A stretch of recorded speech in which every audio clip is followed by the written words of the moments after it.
అస్మద్గురుభ్యో నమః. శ్రీమాత్రే నమః.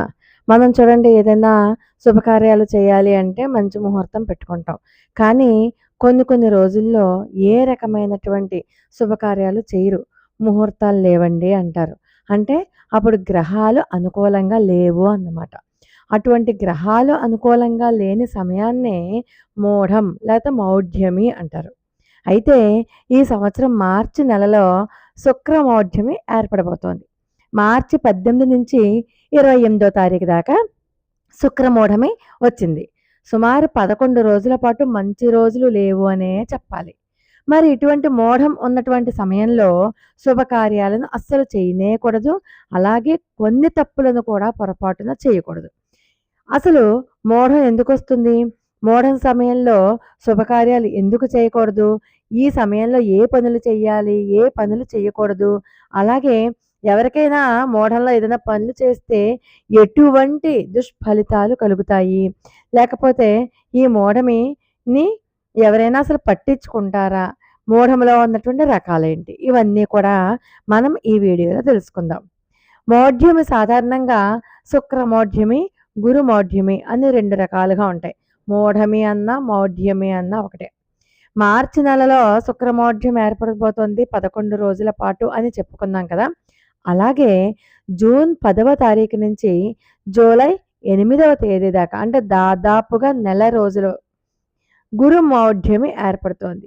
ఇలా ఈ మూఢం వచ్చేటటువంటి సమయంలో చాలా జాగ్రత్తగా ఉండాలి. ఎందుకంటే ఏ శుభకార్యం చేసినా కలిసి రారు. ఎందుకంటే దేవతలు అనుకూలంగా ఉండరు, గ్రహాల స్థితి కూడా అనుకూలంగా ఉండదు కాబట్టి. కాబట్టి ముహూర్తం చూసుకునే చేయాలి. ఎందుకంటే ఆర్థిక నష్టం కూడా సంభవిస్తుంది లేకపోతే. అందుకని చెప్పి పొరపాటున కూడా ఏ పనులు చేయకూడదు. వివాహాలు చేసుకోకూడదు, పెళ్లి చూపులు నిర్వహించుకోకూడదు. ఒకవేళ వివాహాలు గనక పోనీలే అని చెప్పి చేయించేస్తే ఏదో ఒక ముహూర్తం పెట్టేసి బలవంతంగా అయినా వివాహం జరిపించేశారే అనుకోండి, వారి దంపతుల మధ్య సఖ్యత ఉండదు. వాళ్ళ జీవితం అంతా కూడా గొడవలతోనే సాగిపోతుంది. ఆఖరికి విడిపోయేదాకా వెళ్ళిపోతారు. విడిపోయినా ఆశ్చర్యపోవక్కర్లేదనమాట. అలాగే శంకుస్థాపనలు చేయడం కానీ, గృహప్రవేశాలు చేయడం కానీ ఇలాంటివి ఏమీ చేయకూడదు. ఆఖరికి లగ్న పత్రిక కూడా రాసుకోకూడదు. పెళ్లి చూపులు కూడా చేసుకోకూడదు అనమాట. అందుచేత ఇలాంటివి ఏమీ చెయ్యకుండా ఉంటేనే మంచిది. కనీసం పెళ్లి మాటలు కూడా మాట్లాడుకోకూడదు. కొత్త వ్యాపారాలు ప్రారంభించకూడదు. కొత్తగా పిల్లల్ని స్కూల్లో వేయకూడదు. అడ్మిషన్ ఫీజులు కట్టకూడదు ఈ మూఢం ఉన్నటువంటి సమయాల్లో. కాబట్టి ఆఖరికి పసిపిల్లలకి పుట్టు వెంట్రుకలు కూడా తీయించరు, చెవులు కూడా కుట్టించరు. కానీ బారసాల మాత్రం చేస్తారు. ఎందుకంటే బారసాల అన్నది ఆ ఇంటి ఆనవాయితీ ప్రకారం జరుగుతుంది. అది 21వ రోజు కావచ్చు, 3వ నెల కావచ్చు.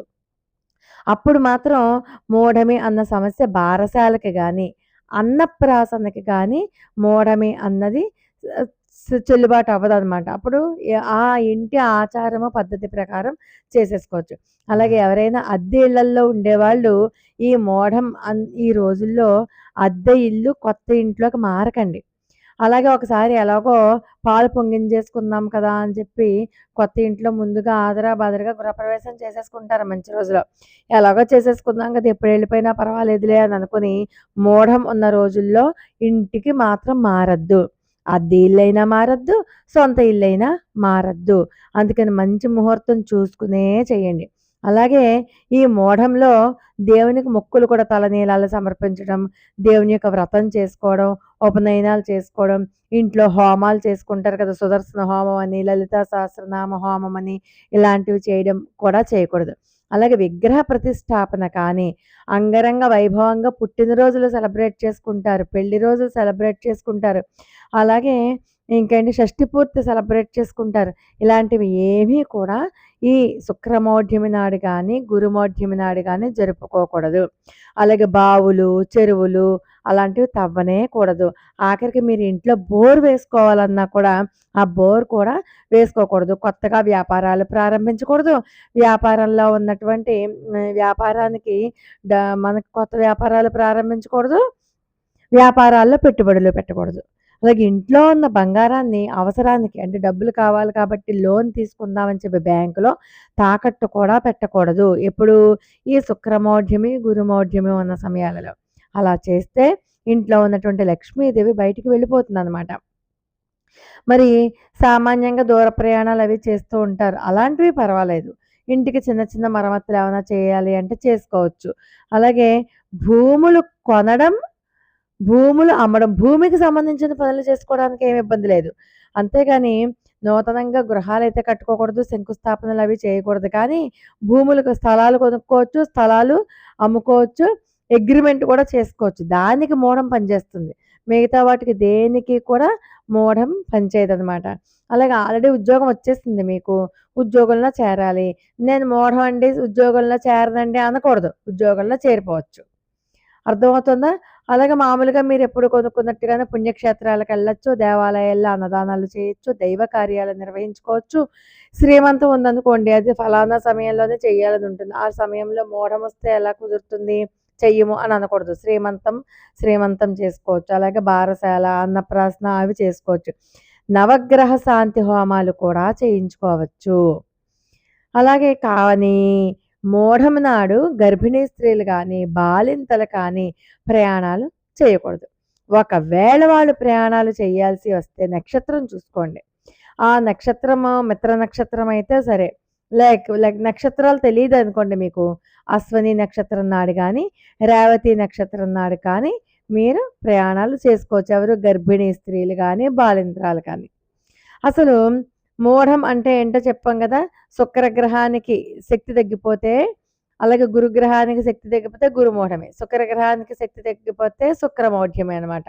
ఎప్పుడైతే ఈ 2 గ్రహాలు బలహీనంగా ఉంటాయో, అంటే గురుడు అంటే ఏంటి? బృహస్పతి బలం, గురుబలం ఉండాలి అందరికీ కూడా. ఎప్పుడైతే గురువు వీక్ అయిపోయాడో మనం ఏ పని చేసినా అస్సలు కలిసి రాదనమాట. అందుకనే దాన్నే మూఢం అంటారు. అలాగే శుక్రుడు కూడా మంచి శుభయోగాలు తెచ్చిపెడతాడు. కానీ ఈ వీక్‌గా ఉన్న సమయంలో మనం చేయకూడదనమాట.